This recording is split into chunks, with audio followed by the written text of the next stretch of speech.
Estimados y estimadas estudiantes de la maestría en Administración de la Universidad del Sureste, es un honor saludarlos en esta quinta sesión de nuestra materia de investigación de mercados. Hoy iniciamos la unidad 3, herramientas para la recopilación de información. Nos centramos en los instrumentos que permiten transformar las preguntas de investigación en datos concretos y útiles para la toma de decisiones estratégicas.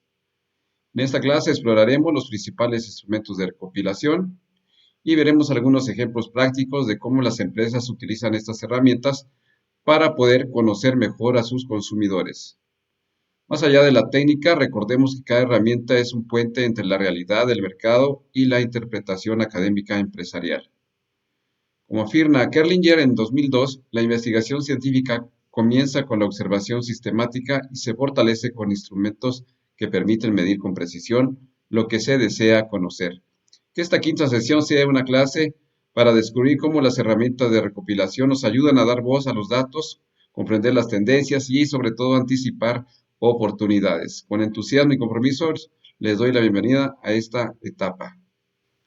Bien, comenzando la unidad 3 de nuestra materia de investigación de mercados, el tema de hoy comienza con guía de entrevistas como parte de las herramientas de recopilación de información. Pues este recurso se presenta como un instrumento documental que estructura y orienta el diálogo entre el investigador y el informante clave. Eh, Nos recuerda que estas entrevistas son las técnicas más valiosas en la investigación cuantitativa de los mercados. ¿Por qué lo cualitativo puede acceder a esas percepciones profundas, matices estratégicos y experiencias subjetivas que los métodos cuantitativos no logran captar? Tal como lo señala Hernández Sampieri en 2014, la entrevista cualitativa es un encuentro interpersonal entre el investigador que busca comprender la perspectiva del entrevistado sobre su vida, experiencias o situaciones. La entrevista no es una conversación improvisada, sino un diálogo guiado por un documento estructurado, que vendría siendo nuestra guía. Su propósito es obtener información relevante y estratégica para la administración de empresas, especialmente en la toma de decisiones de mercado. Nos va a permitir explorar motivaciones, expectativas y percepciones de clientes, proveedores o actores clave. Y pues va a complementar los datos cuantitativos aportando una visión más rica y contextualizada. En esta unidad aprenderemos a construir preguntas abiertas, a organizar los temas de conversación y a garantizar que el diálogo se mantenga enfocado en los objetivos de estudio. Las guías de entrevistas es más que un instrumento técnico, es una herramienta que nos permite dar voz a los actores del mercado, comprender las experiencias y traducirlas en información útil para la gestión empresarial. Bien, si analizamos la entrevista versus encuesta en el contexto de nuestra clase de investigación de mercados, pues nos presenta una comparación metodológica entre dos herramientas de recopilación de información, la entrevista y la encuesta. El carácter dialógico y flexibilidad de la entrevista se construye con un diálogo abierto entre el investigador e informante. Permite profundizar en percepciones, motivaciones y experiencias. Por ejemplo, una empresa de alimentos que conversa con consumidores sobre hábitos de compra, descubriendo emociones y razones detrás de sus elecciones.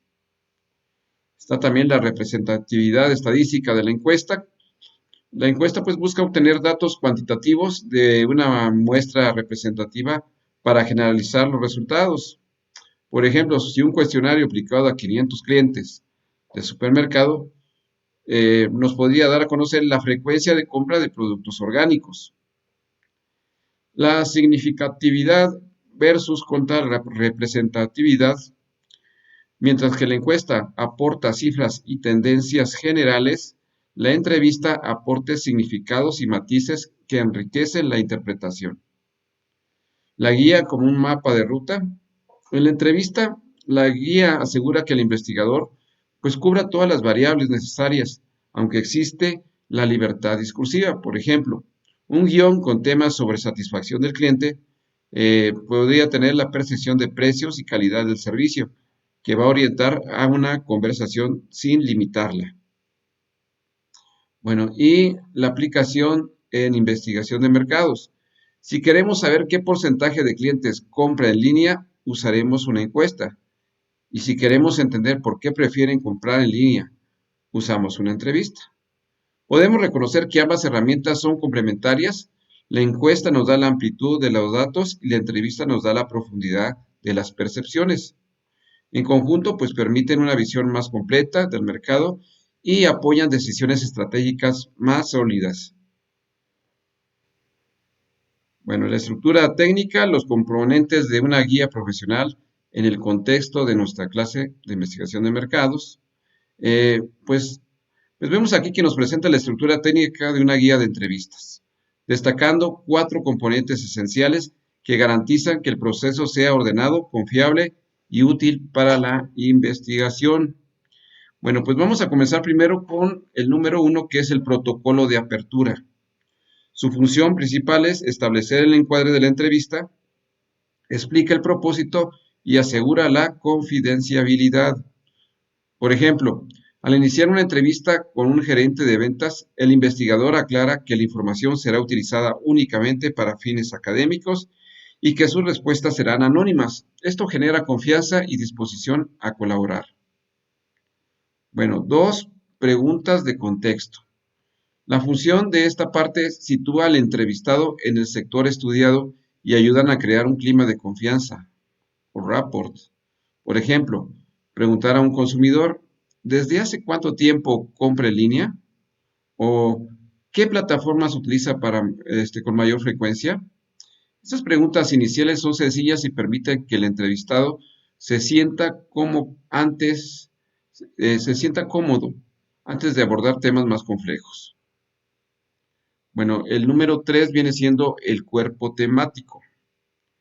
Bueno, contiene los bloques de preguntas abiertas organizados por área clave: cultura organizacional, innovación, barreras de mercado.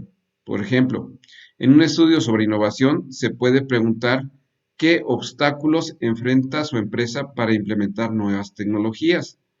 Este tipo de preguntas abre la posibilidad de obtener información profunda y estratégica. Bueno, y la número 4 pues viene siendo las preguntas del cierre. Bueno, las preguntas del cierre, su función es brindar espacio para que el entrevistado aporte perspectivas adicionales o sintetice su visión global. Por ejemplo, ¿hay algún aspecto que consideren importante y que no lo hayamos tratado? Esta pregunta permite descubrir información valiosa que quizá no estaba prevista en la guía. Bueno, una guía profesional no es un listado de preguntas, sino un instrumento estructurado que nos va a asegurar la calidad metodológica en la recopilación de los datos. En investigación de mercados, aplicar esta estructura permite obtener este, información profunda, confiable y estratégica que complementa los métodos cuantitativos y fortalece la toma de decisiones. La estructura de una guía de entrevistas puede variar en función al grado de rigidez que se le otorgue. Esta elección metodológica impacta eh, directamente en la naturaleza de los hallazgos y el tipo de información que se obtiene. Bueno, la guía de entrevista estructurada, sus características se basan en un guión rígido sin desviaciones. Todos los entrevistados responden exactamente las mismas preguntas. Por ejemplo, una empresa que aplica la misma serie de preguntas a todos los gerentes de ventas para comparar criterios sobre estrategias de precios. Esto permite obtener datos homogéneos y comparables. 2, guías de entrevista semiestructurada. Bueno, las características vienen siendo que tiene un guión base, pero permiten libertad de exploración. Son útiles para descubrir problemas o procesos poco conocidos. Por ejemplo, en un diagnóstico de fallas en la cadena de suministro, el investigador sigue un guión general, pero profundiza en aspectos que surgen espontáneamente, como retrasos logísticos o comunicación deficiente. Bueno, el tercer punto son las guías de entrevista no estructurada. Sus características se organizan como en forma de temas generales sin un orden fijo. Se prioriza el flujo libre de información. Por ejemplo, una startup conversa con clientes potenciales sobre hábitos de consumo digital sin un guión rígido, lo que permite nuevas oportunidades de mercado como la preferencia para las aplicaciones móviles frente a páginas web. Bueno, pues no existe un único tipo de guía correcta, sino que cada formato va a responder a un propósito investigativo distinto. Si buscamos comparar resultados, usamos una guía estructurada. Si queremos explorar problemas desconocidos, pues usamos una semiestructurada. Y si deseamos descubrir nuevas oportunidades, pues recurrimos a una no estructurada. En investigación de mercado, la elección depende del objetivo de estudio y del nivel de profundidad que se requiera. Bueno, a continuación hablaremos sobre las estrategias de diseño de entrevistas conocida como la técnica de diseño o técnica de embudo, que consiste en formular preguntas siguiendo una lógica descendente, de lo general a lo específico. Esta progresión ayuda a que el entrevistado se sienta cómodo, reduzca su resistencia inicial y ofrezca respuestas más ricas y espontáneas en los temas críticos. Bueno, tenemos varios partes, varios elementos, por ejemplo, el núcleo intro, que son las preguntas generales, pues su función es ubicar al entrevistado en el contexto amplio del sector.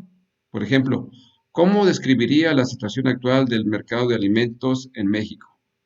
Estas preguntas iniciales son abiertas y generales, pero permiten que el entrevistado se exprese libremente y se genere confianza. Bueno, el segundo elemento es la capa opinión, que vendrían siendo las percepciones intermedias. Su función es explorar percepciones sobre cambios o impactos relevantes. Por ejemplo, ¿qué impacto cree que tendrán las nuevas regulaciones en la distribución de productos orgánicos? Aquí se busca conocer la opinión del entrevistado sobre fenómenos que afectan al sector, sin centrar aún en datos técnicos. Bueno, luego viene la capa específica, que vendría siendo el detalle técnico. Su función es profundizar en indicadores concretos o aspectos medibles. Por ejemplo, ¿qué indicadores de desempeño KPLs muestra mayor variación en su empresa durante el último trimestre?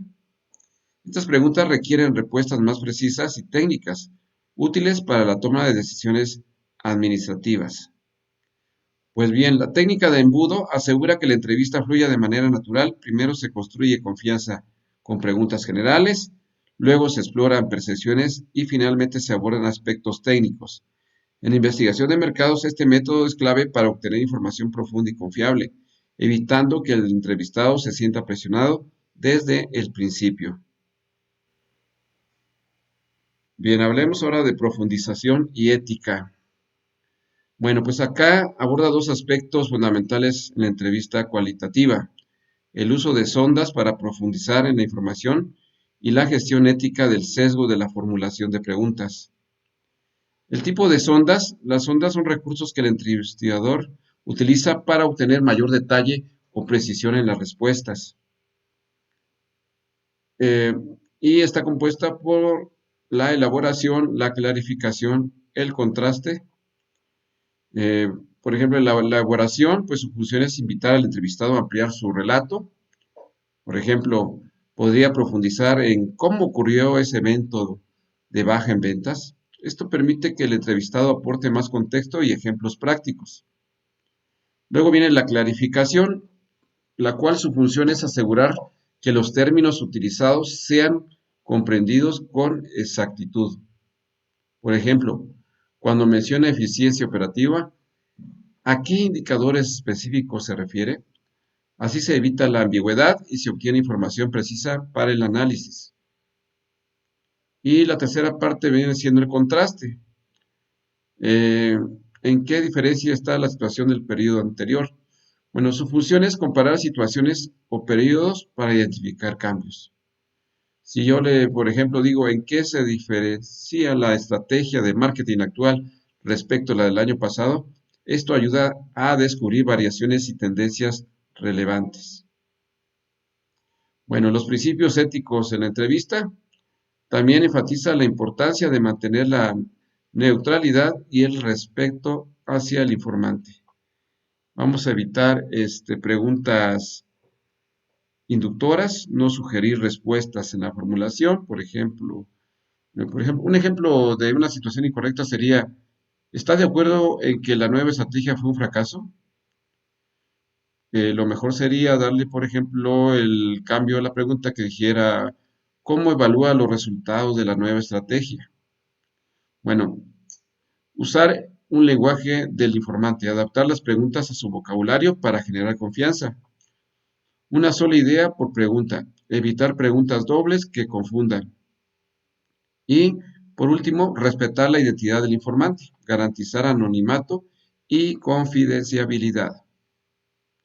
Bueno, en una entrevista cualitativa no solo depende de las preguntas iniciales, sino también de la capacidad del investigador para profundizar con sondas y de su compromiso ético para evitar sesgos.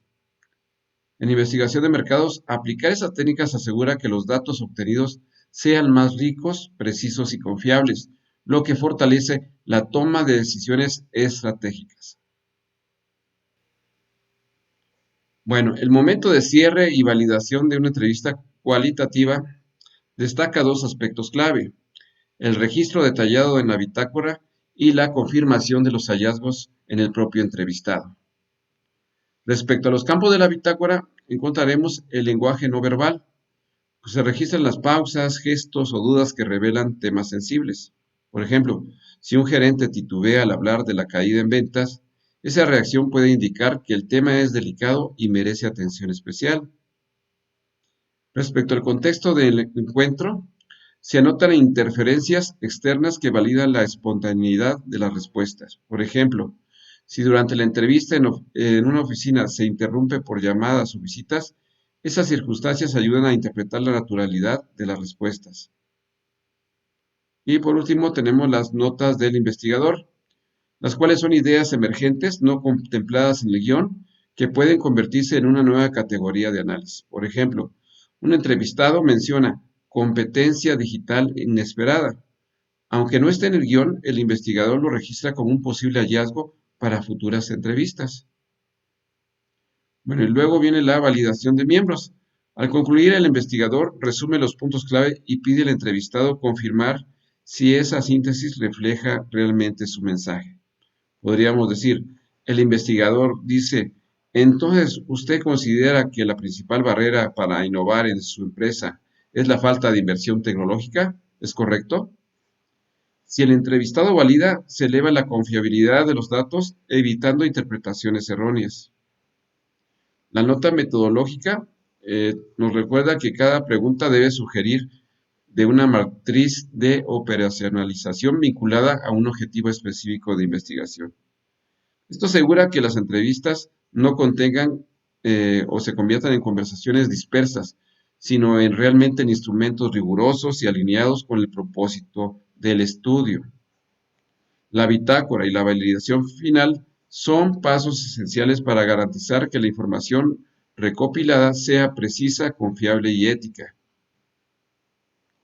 Bueno, este proceso pues, se convierte en las entrevistas en datos sólidos que pueden respaldar decisiones estratégicas, evitando sesgos y asegurando la voz del entrevistado refleje fielmente en los reportes. Bueno, dejamos atrás la guía de entrevista y nos vamos ahora al tema 3.2, que es la guía de experimentación. La experimentación es un instrumento técnico más riguroso dentro de la investigación de mercados.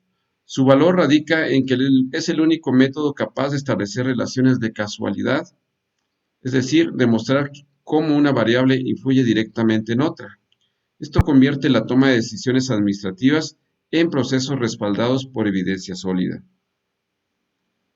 Bueno, estaremos con los elementos clave de la experimentación.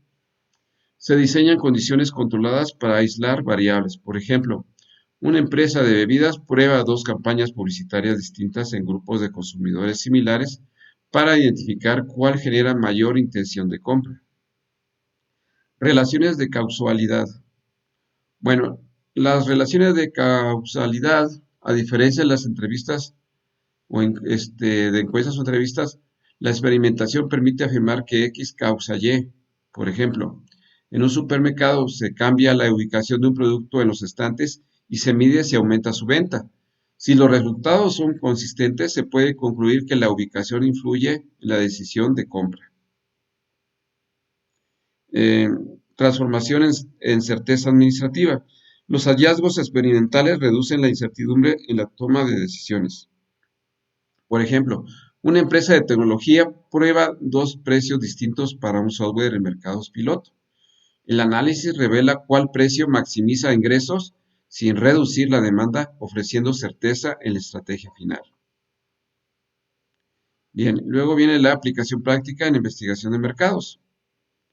Las pruebas A/B digitales permiten comparar dos versiones de una página web para medir cuál genera más clics o ventas. Los experimentos de producto pues permiten introducir una nueva fórmula de café en un grupo reducido de consumidores y medir la aceptación antes de lanzarlo masivamente. Bueno, la experimentación es la herramienta que otorga mayor validez científica a la investigación de mercados. Mientras las entrevistas y encuestas nos ofrecen percepciones y tendencias, la experimentación nos brinda certeza causal, permitiendo que las decisiones administrativas se basen en evidencia y no solo en intuición. Bueno, hablaremos ahora del concepto de causalidad. Bueno, pues esta parte nos recuerda que en la administración y en la investigación de mercados la correlación no basta. Observar que dos variables se mueven juntas no significa que una provoque la otra. Para demostrar la causalidad se debe cumplir tres requisitos fundamentales. El primero, pues es una variación concomitante. Bueno, ¿qué quiere decir esto? Pues es que la causa X y el efecto Y debe variar juntos de manera sistemática y medible. Por ejemplo, si una empresa aumenta la inversión en publicidad, sería X, y observa un incremento en ventas, sería Y, existe variación concomitante. Sin embargo, esto por sí solo no prueba causalidad, solo que ambas variables se relacionan. Dos, el orden temporal. Bueno, el orden temporal es la causa que debe ocurrir antes o al mismo tiempo que el efecto, nunca después. Bueno, para entenderlo, por ejemplo, si primero se lanza una campaña digital y después se incrementan las visitas al sitio web, se cumple con el orden temporal. Si las visitas aumentaron antes de la campaña, no puede afirmarse que la campaña sea la causa. Y tres, la eliminación de factores externos. Bueno, se deben descartar variables ajenas que puedan explicar el resultado. Por ejemplo, si una empresa observa que tras bajar el precio de un producto aumenta las ventas, para demostrar la causalidad debe asegurarse que no hubo otros factores externos, como en tendencia estacional, por ejemplo Navidad, o una campaña de la competencia que influyera en la decisión de compra. Bueno, pues para demostrar la causalidad existe un rigor metodológico, el cual no basta con ver que dos variables se relacionan, sino que podemos comprobar que una provoca la otra. En investigación de mercados, este concepto es clave para tomar decisiones estratégicas basadas en evidencia. Por ejemplo, saber con certeza que una promoción genera más ventas permite a la empresa invertir con confianza en dicha estrategia. Bueno, hablaremos ahora de la clasificación de variables y estructura de grupos. Bueno, los elementos centrales de un diseño experimental nos mostrará cómo se clasifican las variables y cómo se estructuran los grupos de comparación. Esto es clave para garantizar los resultados que sean válidos y que permitan demostrar la causalidad. Bueno, pues veremos primero las variables del diseño experimental independientes y dependientes, así como las extrañas. Bueno, las independientes son factores que el investigador manipula, por ejemplo, cambiar el precio de un producto, modificar el empaque o ajustar la comisión de vendedores para evaluar su impacto. Las dependientes son las métricas que reflejan el efecto de la manipulación, por ejemplo, medir las ventas, la tasa de clics en una campaña digital o el nivel de satisfacción del cliente tras un cambio de servicio. Y las extrañas, pues son variables no deseadas que pueden distorsionar los resultados. Se neutralizan mediante técnicas como la aleatorización. Por ejemplo, factores externos como la temporada navideña o una crisis económica que podrían influir en las ventas independientemente del experimento. Bueno, y hablando de grupos de comparación, tendremos el grupo experimental, el grupo de control. En este caso, este grupo experimental o denominado G recibe el tratamiento o cambio estratégico. Por ejemplo, un grupo de clientes que recibe un nuevo diseño de empaque. El grupo de control, GC, se mantiene bajo condiciones habituales, sirviendo como línea base. Por ejemplo, otro grupo de clientes que sigue recibiendo el empaque tradicional.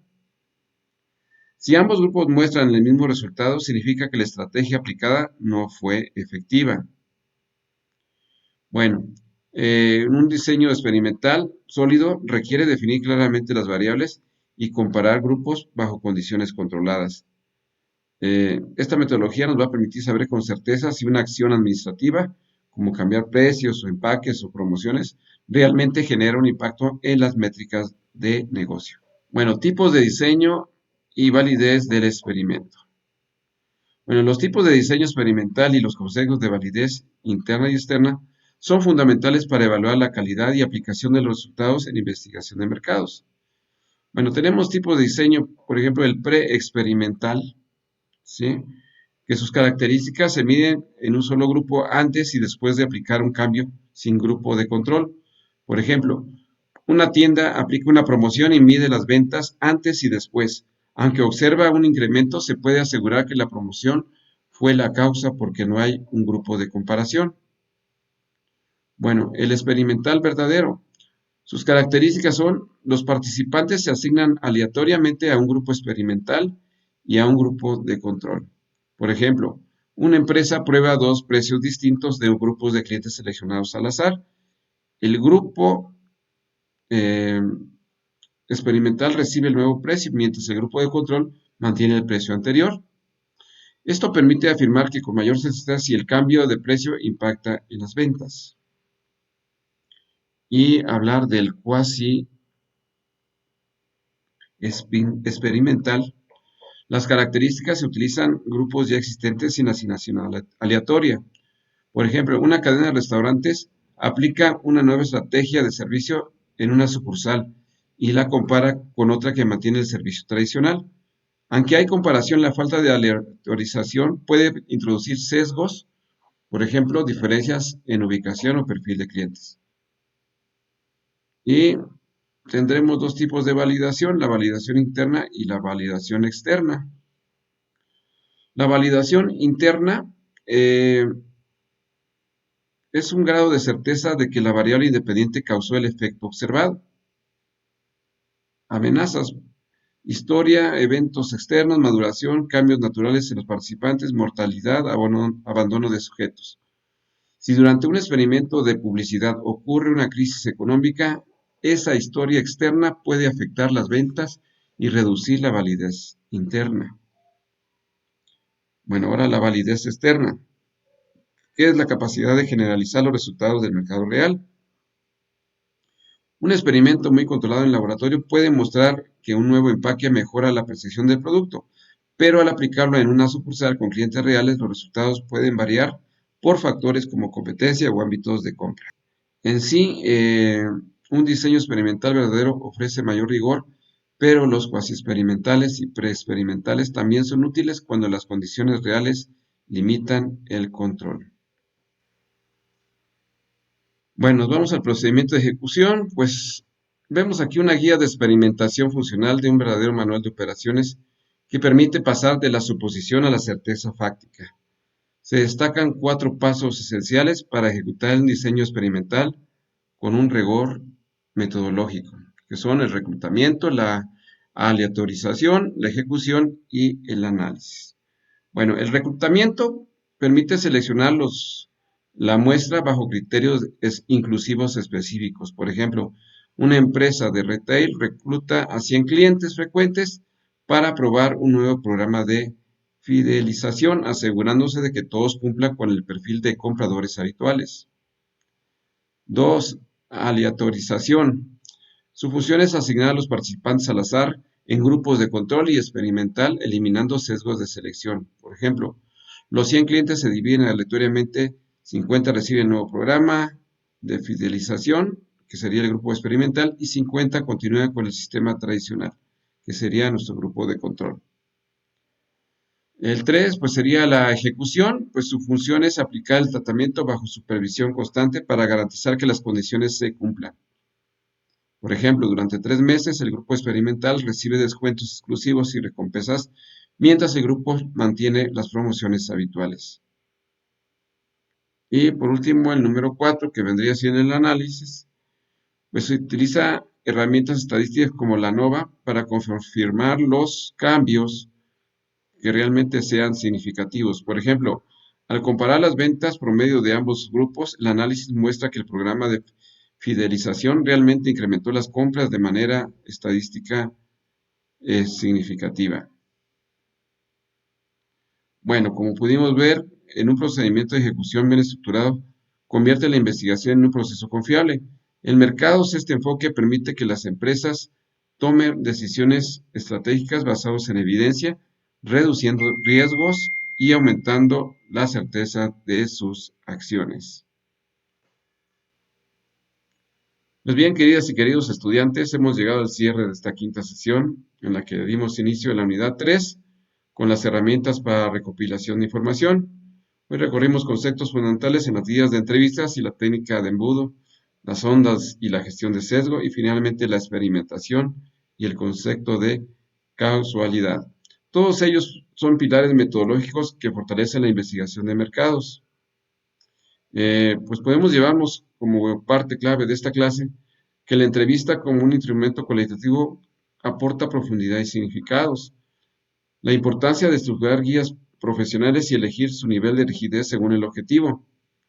El diseño experimental como un método riguroso para demostrar causalidad y tomar decisiones con certeza. Y la necesidad de cuidar la validez interna y externa para garantizar resultados confiables y aplicables. Bueno, ya lo dijo Hernández Sampier en 2014, la investigación de mercados no solo describe fenómenos, sino que busca explicarlos y preverlos mediante técnicas rigurosas. Bueno, que esta clase nos haya servido para analizar las herramientas de recopilación no como simples instrumentos, sino como unos puentes entre la realidad del mercado y la toma de decisiones estratégicas. La investigación bien diseñada en la base es la base para innovar, competir y transformar organizaciones con ética y visión. Bueno, pues eso sería todo. Les deseo un excelente cierre de jornada y nos vemos la próxima sesión, donde seguiremos construyendo el conocimiento sólido y aplicable. Bueno, les deseo que tengan una excelente semana.